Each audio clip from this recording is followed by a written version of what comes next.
Room 214 never empties. The neon sign outside the motel flickered like it was struggling to stay alive. Vac NCY. The missing Abe buzzed faintly in the humid Texas night, casting a sickly red glow across the cracked asphalt parking lot. Daniel Mercer pulled his car into the lot anyway. He'd been driving for 11 hours straight, and exhaustion had begun to blur the lines between reality and hallucination. The motel looked abandoned, but the office light was on. And that was enough. Inside the office, a bell dinged as Daniel pushed the door open. The smell hit him first. Old carpet, stale smoke, something damp and faintly rotten. Behind the counter sat a woman who looked like she hadn't moved in years. Her grey hair hung limp over her face, and her eyes followed him without blinking. "Room?" she asked. Her voice was flat, almost mechanical. "Yeah," Daniel replied, forcing a tired smile. "Just for the night."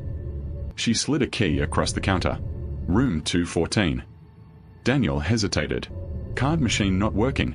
he asked, noticing the absence of any modern equipment. "Cash only," she said. "Of course."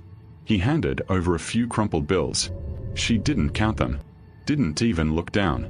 Just kept staring at him. "You're the only guest," she added. That should have been comforting. It wasn't. Room 214 was at the far end of the building. Naturally, Daniel walked past a row of identical doors, each one slightly ajar, just enough to suggest they might not be empty. The hallway lights buzzed overhead, flickering in uneven intervals. For a moment, he thought he heard something. A whisper. He stopped. Silence. Just his imagination. The key turned with resistance, like the lock hadn't been used in years. Inside, the room looked normal. Too normal. The bed was made perfectly. The TV remote sat aligned with the edge of the nightstand. Even the curtains were drawn with unnatural precision. Daniel exhaled. "Get a grip," he muttered. He tossed his bag down and locked the door behind him. At exactly 2:14 a.m., Daniel woke up. He didn't know why. At first, everything seemed quiet. Then he heard it. A soft knocking. 3 slow taps. From inside the room. Daniel froze. The sound came again. Knock, knock, knock. Not from the door. From the wall behind the bed. He turned slowly. The knocking stopped. Then, a voice. Faint. Muffled. "Help me." Daniel's blood ran cold. "Hello," he called out, his voice barely holding together. No response. Just silence. And then, scratching. The wall behind the bed began to tremble. Not violently, but enough. Like something was trying to push through. Daniel stumbled back, his heart hammering. "This isn't real," he whispered. But the scratching grew louder. Desperate. Frenzied. Then it stopped. Completely. Silence swallowed the room again. Daniel stood there, shaking, staring at the wall. Minutes passed. Nothing. Finally, he grabbed his phone. No signal. Of course. He rushed to the door and yanked it open. The hallway was empty. Too empty. The lights no longer flickered. They were steady now. Bright. As if nothing had ever been wrong. Daniel walked quickly toward the office. He needed to leave. Now. But when he reached the front desk, it was empty. The chair was gone. The bell was gone. Even the counter looked different. Older. Dustier. A chill crept down his spine. Something wasn't right. Something had changed. Behind him, a door creaked open. Slowly, Daniel turned. It was room 214. But he had closed it. Locked it. From inside the room came the voice again. Clearer this time. Not muffled. Not distant. Right there. "You took my room." Daniel backed away. "No," he whispered. "No, no, no." The figure stepped forward. Its face was his, but wrong. Twisted. Smiling too wide. "You weren't supposed to wake up," it said. And then, the lights went out. The next morning, a truck driver stopped by the motel. The sign still flickered. Vac NCY. He rang the bell. No answer. Shrugging, he turned to leave. Then paused. There was only one car in the lot, parked near room 214. Engine cold. Covered in dust. Like it had been there for years. Inside room 214. The bed was perfectly made. The TV remote aligned. And faint scratch marks covered the wall behind it. As if someone had tried, desperately, to get out. Please like and subscribe now because next story is very horror.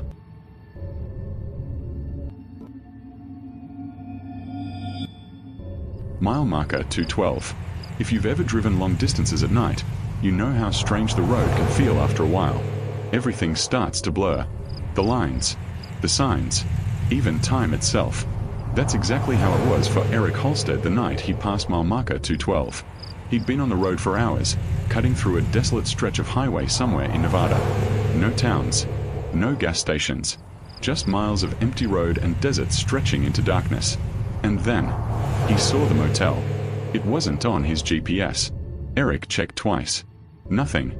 Just an unnamed structure sitting off the highway like it had been dropped there. The sign read, 212 Motor Lodge. The numbers flickered. 212, 212, 212. Like it was stuck repeating itself. Eric almost kept driving. He should have. But his gas was low. And his eyes were heavy. So he pulled in. The parking lot was empty. Not a single car. That alone should have been enough to turn around. But Eric told himself the same lie everyone does. It's probably just off-season. He stepped out of the car. The air felt wrong. Too still. Too quiet. Even the wind had stopped.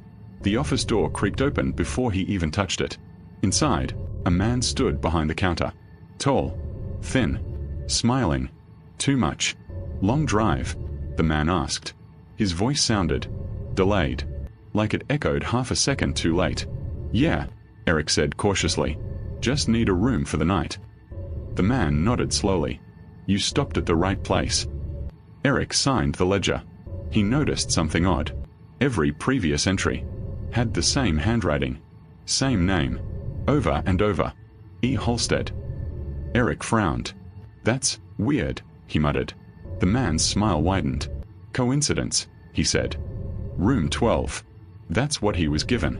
No key card. Just an old brass key with a number scratched into it. Eric walked toward the room, his footsteps echoing louder than they should have. Each door he passed had the number 12. Every single one. That's not possible, he whispered. He turned back toward the office. But it was gone. Not closed. Gone. Like it had never been there. Now there was only more hallway. Endless. Identical. Eric's breathing quickened. Okay, I'm dreaming, he said. He pinched himself. Nothing. Still there. Still trapped. Then, a door creaked open behind him. He turned. Inside the room, he saw himself. Sleeping. In bed. Peaceful. Unaware. What the hell? Eric stepped closer.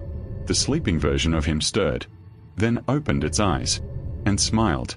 You made it, it said. Eric stumbled back. No, that's not. You always come here, the thing continued. Every time you pass mile marker 212. Like he had been there before.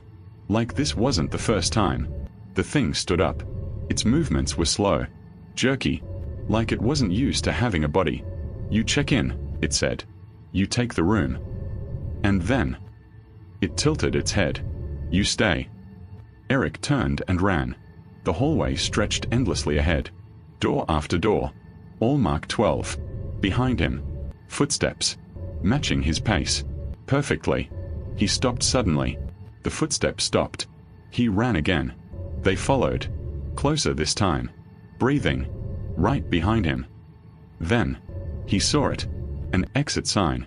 Finally. He sprinted toward it, bursting through the door. And found himself back on the highway. Standing alone. His car gone. The motel gone. Just empty road. And a single sign. Mile marker 212. Eric laughed nervously. Okay, I'm out. He started walking.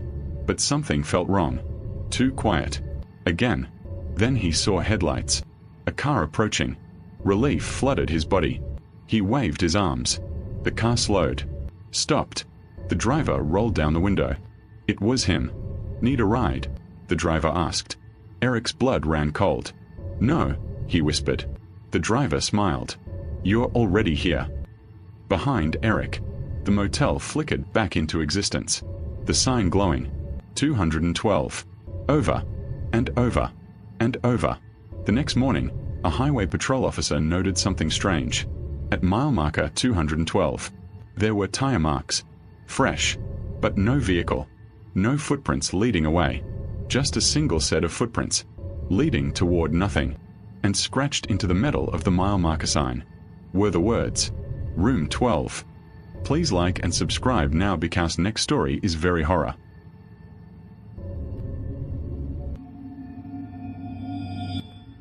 The Last Check-in. This story comes from a former night auditor who worked at a roadside motel in rural Colorado. He didn't share his real name, but he did share the footage and the police report that followed.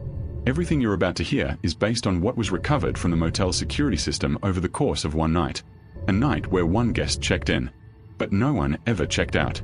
The timestamp reads 11:43 p.m. The lobby is empty. The fluorescent lights hum overhead, casting that familiar dull glow you only see in places that never really close.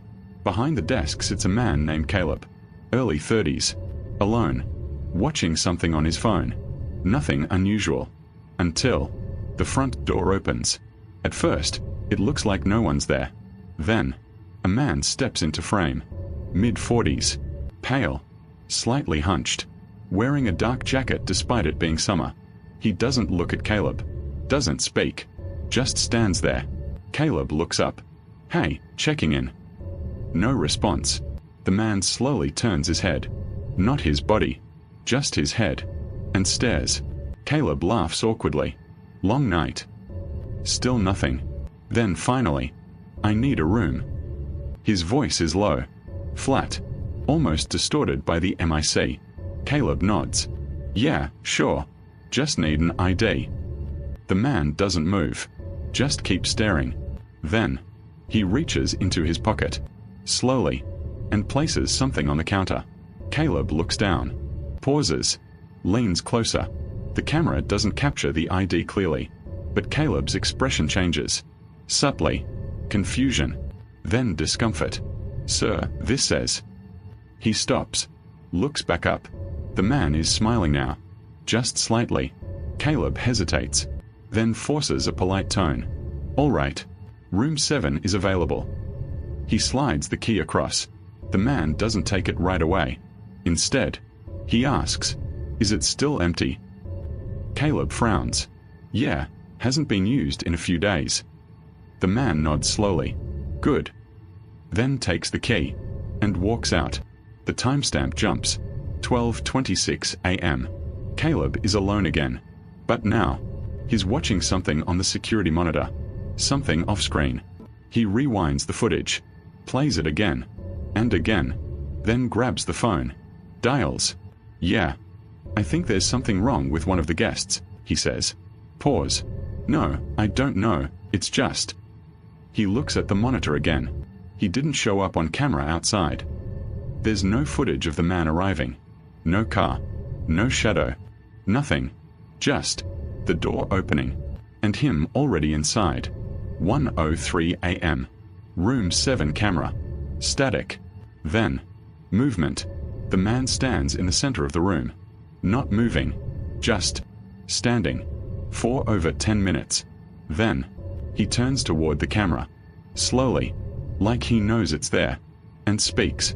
But there's no audio. Just his lips moving, forming words. Caleb later told police he tried to read them, frame by frame. He believes the man was saying, not empty. 1:47 a.m. Caleb leaves the front desk. Camera follows him into the hallway. He's heading toward room 7. He knocks. No answer. Knocks again. Still nothing. Then, the door opens. On its own. Inside, the room is empty. Completely.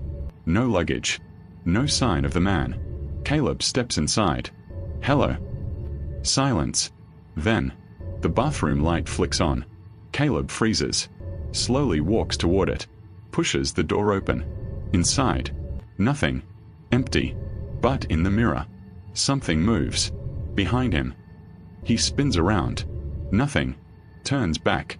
The reflection is gone. At 2:14 a.m. The camera glitches. When it comes back, Caleb is gone. Front desk camera. Also empty. The man reappears. Standing behind the desk now. He looks directly into the camera and smiles, wider than before. Then, he reaches down, pulls out the guest ledger, writes something, closes it, and walks out. Police arrived at 3:02 a.m. They found no Caleb, no guest, no signs of struggle. But inside the ledger, there was a new entry. Name: Caleb R. Room 7. Status: occupied. To this day, Room 7 is never rented. But occasionally, staff report seeing movement on the security feed. A figure standing inside, not moving. And sometimes, late at night, the system records something strange. The door to Room 7 opening, and a voice, barely audible, still occupied. If this story gave you chills, just wait until the next one. Hit like and subscribe, turn on notifications, and don't watch alone.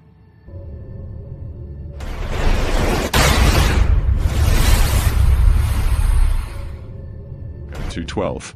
Ricky Road Dog Morales wrestled his Kenworth T680 through Kentucky twilight on I-65 South, hauling auto parts from Louisville to Nashville. October 2024 leaves blazing orange like hellfire. Mile marker 212 loomed. Whispers on CB called it Dead Man's Bend, side of a 1998 pileup that claimed 12 rigs. Ricky laughed it off. 20 years on the road hardened him to ghost stories. CB buzzed. Road Dog, you near 212? Lights out up there. Storm brewin'. Buddy Hank from Channel 17. Ricky keyed. Copy, good buddy. Seeing nothing but deer eyes. Pushed 70 miles per hour.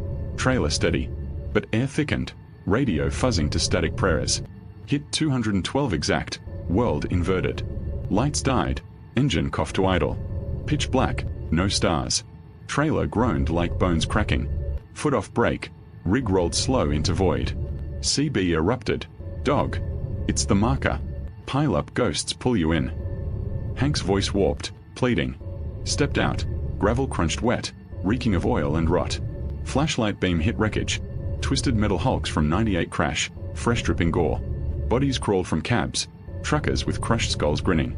Join the bend. One rasped, hand extended. Fingers fused to steering wheel. Dove back in. Key turned. Nothing. They swarmed, pounding doors with meaty thuds. Faces pressed glass. Wives, kids from old news clips, accusatory. You drive too fast, they mouthed. Ricky floored it anyway. Rig lurched, plowing phantoms to mist. Blacktop warped, looping endless.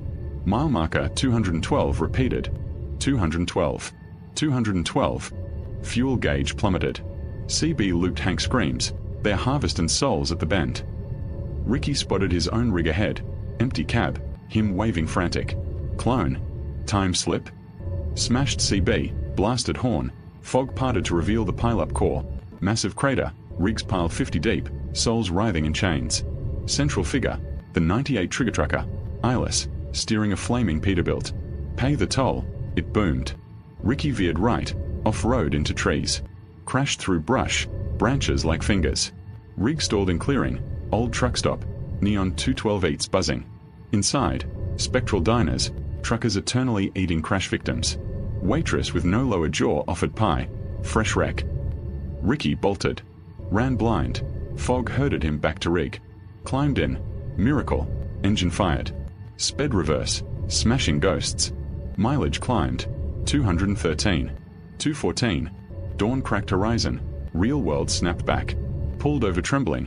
Dashcam rolling entire nightmare. Posted footage. Millions viewed. Truckers corroborated. Ricky swore off I-65.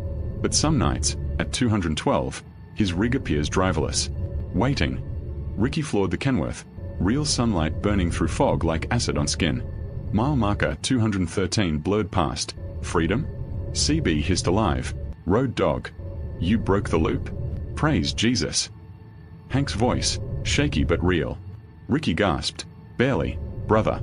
Ghosts owned that bend. But peace shattered. Review. Mile marker 212 reappearing behind, growing. Trailer rattled, new noise inside, like passengers shifting. Ricky'd hauled empty pallets, but now, thumps, whispers, toll unpaid. Pulled over at mile 215, heart slamming ribs. Flashlight on manifest, clean. Yanked trailer door, pallets toppled, revealing bodies. Not cargo. Truckers from the 98 pileup, pale and bloated, eyes open wide. Crawling out, dripping black sludge. You saw us, the leader gurgled. 98 driver with tire treads for teeth. Now carry us. Slammed door, latched iron tight. Rig wouldn't budge, chocked by invisible semis. They pounded underneath, rocking 40 tons. CB looped, endless 98 crash audio, screams, metal shrieking. Ricky grabbed rosary, prayed in Spanish, Virgin, Salvain. Phantom pileup reformed around him, circle of wreck trucks, bonfire central with soul chain victims. Eyeless driver emerged. Every rig pays at 212. Souls for the road. Offer deal. Join, or deliver us to Nashville. Ricky revved, plowed the ring, ghosts bursting wet. Broke free, speeding 90 miles per hour. Trailer screamed, passengers clawing free, tumbling onto highway. State trooper lights flashed ahead. Ricky swerved past, yelling out window, "Don't stop at 212.